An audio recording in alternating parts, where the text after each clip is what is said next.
vocals, magpupurga naman tayo ngayon ng ating mga biik. Ito, Latico 1000. Yan, ito yung the usual na kinakain nila, 6 na takal. Yan, dalawa yan mga kabokals ha, dalawa yung niligay natin. Yan, sa halunan natin.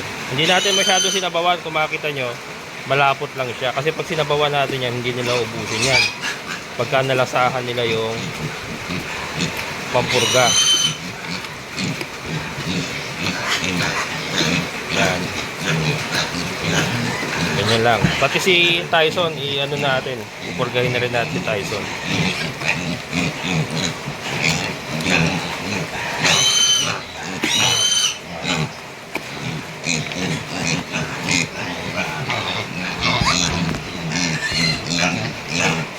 Yan. Ito kay Tyson.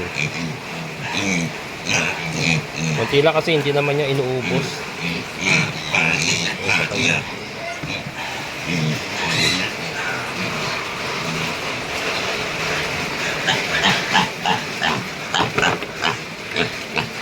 Kainin mo to Tyson ha.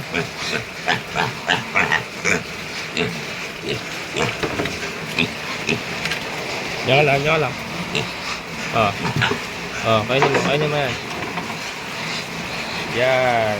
Good boy. That's my boy. Nakita niyo yung katawan mga kabukas si Tyson, no? Ito, palalakihin ko talaga to ng malaki na eh. Hindi, yung kung hanggang saan siya lalaki talaga mga kabukas.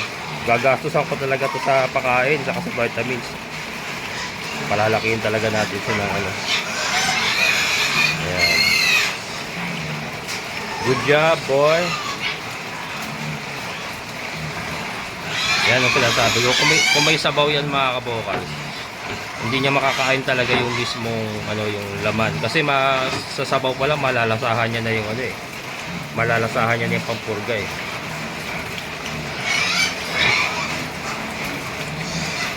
Yan yung naman. Iba naman. Yan.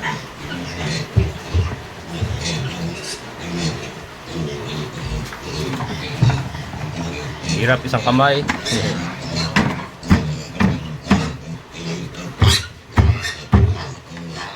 Sisimutin ko na lang mamaya, pero ito bigay muna natin.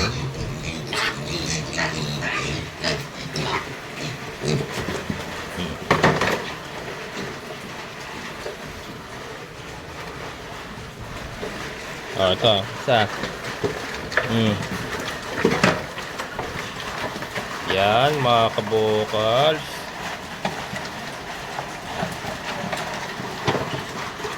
Busin nyo yan para maganda paglaki nyo. Kasi ito mga kabokals, so uulitin natin to after 15 days. Pupurgahin uli natin sila. Tapos ang susunod na pagpupurga ko nyan, siguro mga 5-6 months na. Pagka 5 or 6 months old na sila. Ayan. Huwag muna sanang malasahan yung pampurga.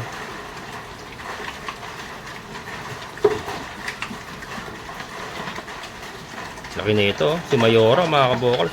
Si Mayora yan. Mayora. May pangalan ka na. Mayora. Ayan.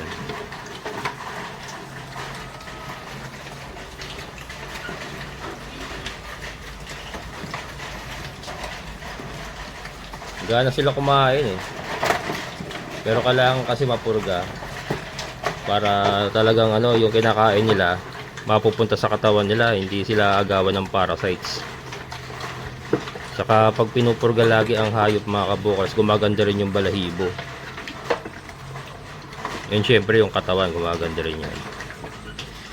Yan. Ito nilang nanay.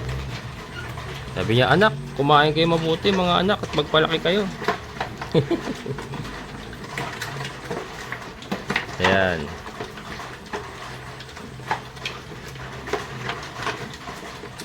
Sarap tignan pag ang alaga natin lakas kumain, magana, 'di ba? Nakaka-stress pagka matamlay, hindi kumakain. Sino nakaka-relate diyan, yung mga nag-aalaga, 'di ba? Nakaka-stress sobra. pagka may problema yung alaga natin na ayaw kumain, matamlay, may sakit, nakaka-stress eh. Ako talagang nararamdaman ko palagi yun pag ano. Pero pagka ganyan na magana at magaganda yung katawan, eh no, talaga namang nakaka-boost ng moral. Lalo kang gaganahan talaga. Kahit pagod ka na, lalo kang gaganahan mag-alaga. Yan. Good job.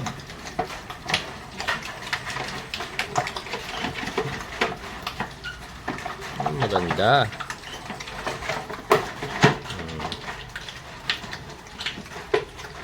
Si Mayora, ito si Mayora natin. Nasa kanya lahat ng quality na maganda. Mataba ang paa. Yan. Mataba. Yan yung pepe mo. Yung pepe niya kasi ano, hindi siya tikwas. Kasi may pepe na gano'n, yung tikwas. Isa kanya gano'n. Yan, isa sa magandang qualification na yan. Oh. Yung pepe niya. Pag gano'n, hindi siya pag gano'n. May pag gano'n kasi. Pangit yung pag gano'n. Tapos yung dede niya buhay. Buhay yung mga dede niya. Yan yung kanyang build, syempre malaki. Yan, si Mayora. May sumunod kay Mayora eh, si ano eh, OIC. Yan si OIC. Ito yata si OIC. Ayan si OIC mga kabukas, sumunod kay Mayora. Si Kagawad, nasa si Kagawad. Ayan mga kabukas. Yan, ubos. Ayos. Successful ang ating deworming. Successful ang ating deworming. Mas maganda sana injectable. Yes, baka may mag-comment po. Eh, hindi naman sukat yan. Hindi naman pare-pares nakakain. Ganyan po talaga. Eh, mas maganda sana yung deworming. Yung injectable. Kaya lang kasi, wala po tayong katulong dito. Ang ivermectin po, subcutaneous injection yan sa ilalim lang ng balat. Napakahirap na po i-handle ng mga ganyan. Napakaliliksi po niya, saka malalakas yan. Pagka mag-isa ka lang, hindi mo ma-inject, never mo ma-injection na ng subcutaneous yan. Pupusta ako. Mag-isa ka lang, ganyan ang mga injection mo ng subcutaneous. No, hindi mo kakayanin yan. Napakahirap po mag-injection ng subcutaneous kasi iaano mo yun sa ilalim ng balat eh. Sa ilalim ng balat mo papakawalan yung gamot eh. Hindi yan katulad nung wrestlingin mo lang katulad ng ginawa natin kay Kanor. Tapos turok diretso intramuscular. Hindi. Mas mahirap po yung subcutaneous. May chance pa po na maputol yung karayom pag masyadong mapalag yung in-injection. Kaya kailangan po niyan pagka injection may tagahawak. Eh, unfortunately wala po tayong tagahawak. Kaya, oral muna tayo. Eh, sabi ko nga, uulitin ko naman yan after 15 days. So, kung hindi man, meron mang hindi nakakuha ng maraming pampurga ngayon, after 15 days, babawi na lang siya doon. So, at least nakakain. At least meron siyang na-ingest na pampurga. Yun naman po importante ron. Ayan. Gaganda nung kanila mga mga kumbaga sa ilong ba pango. Kaya lang ito medyo may tikwas itong isang ito. Si Kagawad, may tikwas si Kagawad. Oh. Hindi, ito pala si OIC. Hindi si OIC ito eh. Yan. Ayan, ayos. Si Kanor, subukan natin si Kanor. Medyo matamlay pala si Kanor. Brad, hindi ako nakabili ng kerosene.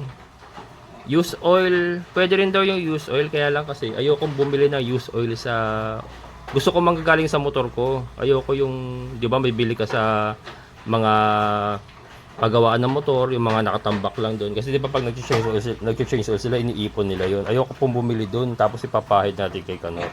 Kaya alam niyo naman ang baboy. Gusto ko yung kung change oil na gagamitin. Pwede naman yun, naniniwala din ako doon sa change oil pang pampahid-pahid. Kaya lang gusto ko manggagaling sa motor ko. Eh, hindi pa tayo makapag-change oil ngayon. Kaya kerosene muna. Ang gaas ba? Sino nakakaalam doon sa gaas? Old school, yung ginagamit sa gasera nung araw, saka doon sa lutuan na di gaas. Kerosene, kaya lang wala na pong masyadong mabiling kerosene ngayon. Nagpunta ako sa DRT, yung mga gasolinahan dyan, wala silang kerosene. Hahanap pa ako. Pero at least hindi na masyadong matindi yung ano niya, yung pangati niya ngayon. Yan. So yun nga, ayusin natin si Kanor. Nakita niyo yung pangil mga kabukals. Yung pangil niya ni Kanor. So ganyan na siya katanda. Naputol pa yan mga kabukals. Kung hindi naputol yan, labas na yan sa bibig niya. Naputol pa yan. Pero nakita niyo haba oh. Yan. Tapos na? Very good. Yan dapat. So, uulit tayo after 15 days ha. Yan. Itong isa kay Kanor. Kay Kanor. Kay Kanor yan. Sana kainin niya. Yan. Naubos ba? Naubos mo? Bah! Very good. Sige Tyson ah. Yan.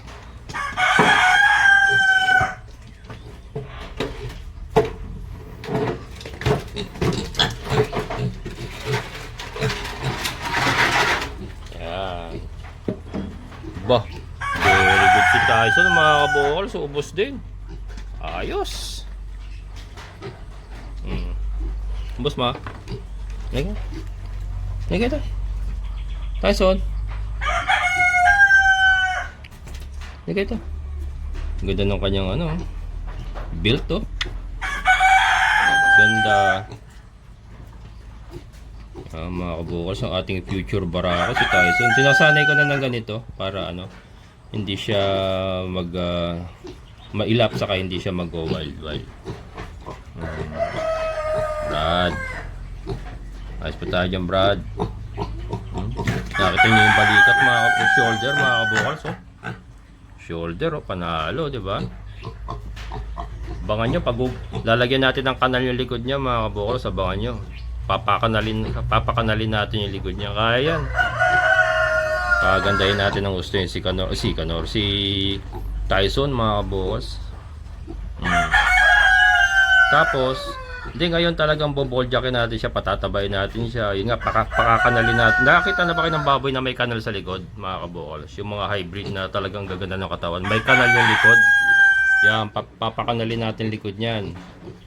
Pero pagka breeding na siya, let's say, ano na siya, mga asawa na siya, i-reduce na natin siya noon. I-reduce na natin yan. Ano na siya, i-slim down na siya. Ganun pong gagawin natin niya kay Tyson. Ayan. Tyson! Good boy. Good boy. Brad. Brad, ilagay ito. Dapat maging kasimbait ka ni Kanor, brother, ha? Para di mo ako pahirapan, brother, ha? Ilagay ito. Chu. Ginawa sa. Si Tyson. Smell my hand. Smell my hand. Ayan. Tyson, mga kabukals, ang ating itong magdadala sa ating munting babuyan, mga kabukals. Ayan, si Tyson.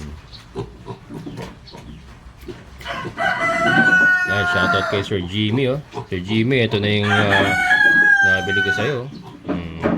Tyson. Bait din, oh. Ang bait ni Tyson, oh.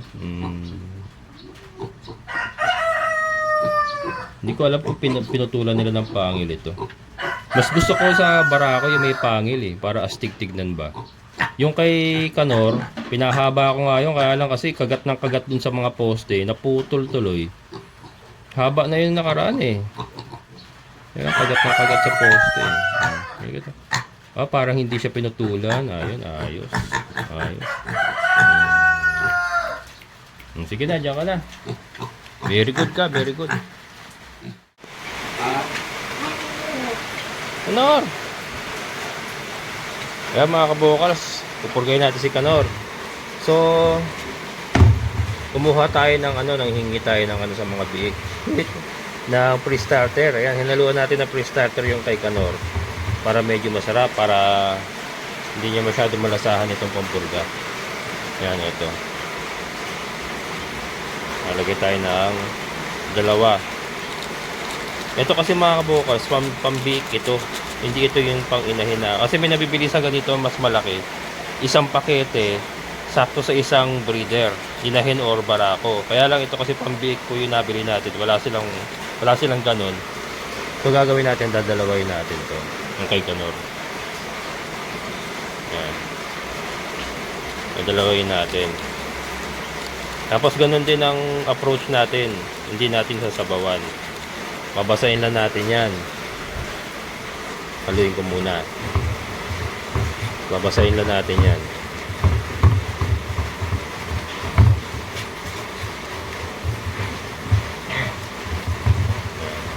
Dito ko na nirekta sa pakainin niya. Kasi siya lang naman napupurgayin natin. Napurga ko na sila Kimberly. Yan. Basahin natin. So ito nga, nilusaw lang natin. Hindi natin masyadong sinabawan. Mamaya na uli sila magsasabaw pag sa hapon. Importante kasi mapurga sila ngayon.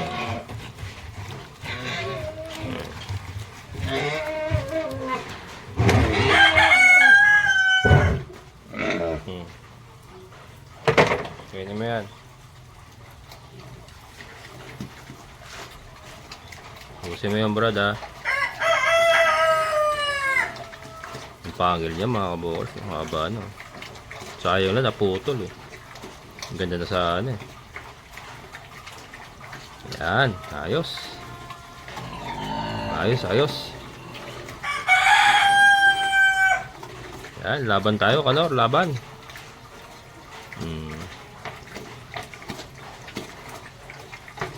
Tingin ko maayos ko ito, mga kabukols. Maayos natin ito. Kailangan kasi natin siya ayusin kasi matetenga yung dalawang inahin natin, si Kimberly saka si Trisha. Si Tyson naman hindi pa po pwede yun. Supot pa yun, eh. hindi pa po pwede si Tyson, mga kabukols. So matetenga po ng ilang buwan yung dalawang inahin natin pagka hindi natin naayos si Canor. Ayoko naman magrenta. Sobrang risky po kasi yung kung magrerenta tayo ng barako. No sa akin yun. Kasi pagka tinamakan na ng ASF, mga kabukos, alam mo na yung feeling, eh. So talagang andun yung takot, andun yung pag-iingat talaga. So hindi na. Might as well itenga na lang muna sila dyan kaysa magrenta tayo ng barako galing sa labas. Sobrang risky po yun. So pero very confident ako maayos ko ito, si Canor. So si Kimberly nga, palilipasin ko lang muna kasi palandi siya ngayon. Palilipasin lang muna si Kimberly. Hopefully, bago maglandi uli si Kimberly, kaya na ni Canor. Back to na siya. Back in business na siya. Tuturukan ko din ng ADE ito. Siguro pagkatapos na yung bacterial flushing natin. Vitamins B complex, tapos sasabayan natin ng ADE. Pampagana raw yun, eh. Sa breeding. Yan. Pag naubos niya yan, okay na. Malaki pag-asa ni Canor. Malaki pag-asa pag naubos niya yan. Yeah, may nagko-comment pa rin, ivermectin daw. Ano nga po, napakarami ko nang itinurok na ivermectin sa kanya. Hindi po tumatalab ang ivermectin. Kung mga 7 beses po, may 7 beses na po natin naturukan ng ivermectin yan with a ano ba yung ginagawa ko noon? 3 weeks interval. May 3 weeks, may 4 weeks, eh. Kasi matagal na nga rin po natin pinoproblema yung balat ni Canor. So kung ano ginawa natin diyan, nagdikdik ako ng jeep ng kakawati. Pinampaligo natin sa kanya, may kasamang Zonrox. So hindi pa rin na-epekto. Kaya naisip ko yung yung kerosene. Kaya lang ang problema, wala pong mabiling kerosene dito sa area. Used oil nga, yung used oil naman kasi ayoko naman bumili sa mga auto shop or sa mga motor shop na yung mga naka-imbak nila doon. Kung used oil lang gagamitin natin, gusto ko galing sa motor ko. Yung pinagpalitan ko sa motor ko.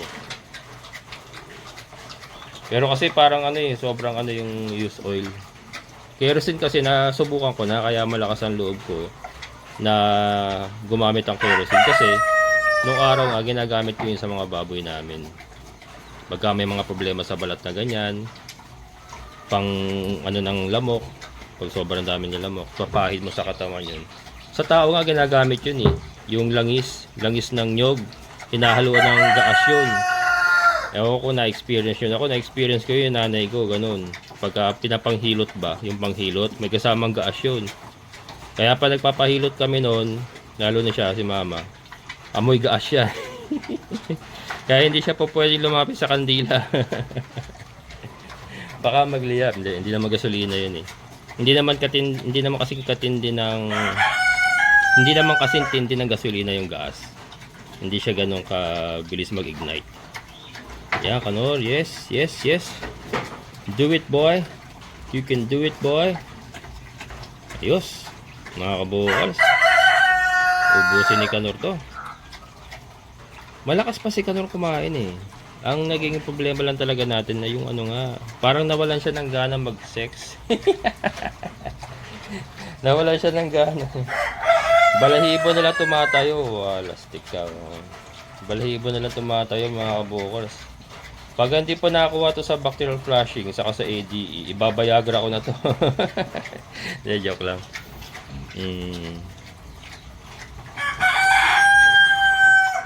May Viagra pa ba ngayon? Wala. Marami nang lumalabas na ano ngayon, enhancer eh. Yung bata nga ako eh, may tinatawag pang Korean bag. Ako, totoo yung Korean bag na yun. Korean bag mga kabukals. Nakarelate ba kayo doon sa Korean bag? Sinong inabot yun? Yung mga bata pa ako nun, yung mga kalokohan namin ng bata ako eh. Yan. Good job. Good job, Kanor. Kaya pa yan. Mga ano pa, tatagal pa ng mga ilang taon yan dito, ano, Kanor, no? Tagal pa na ilang taon yan dito. Ako kasi mga kaboss, may pagka-sentimental ako, aaminin ko. May pagka-sentimental ako. Ano ka? Hindi ako ano eh. Lalo na yung mga breeders. Hindi sa okay lang sana yung mga biik, kaya madali kasi bitawan. Kaya yung breeders kasi na matagal mo inalagaan, mahirap bitawan yung. Pero syempre, kung wala na talaga, ginawa mo na yung the best na makakaya mo. Wala na talaga siya. Kumbaga, para sa kanya na rin yun, ipagpahingahin mo na siya, parang ganun. Katulad na nangyari kay Basha, eh wala na.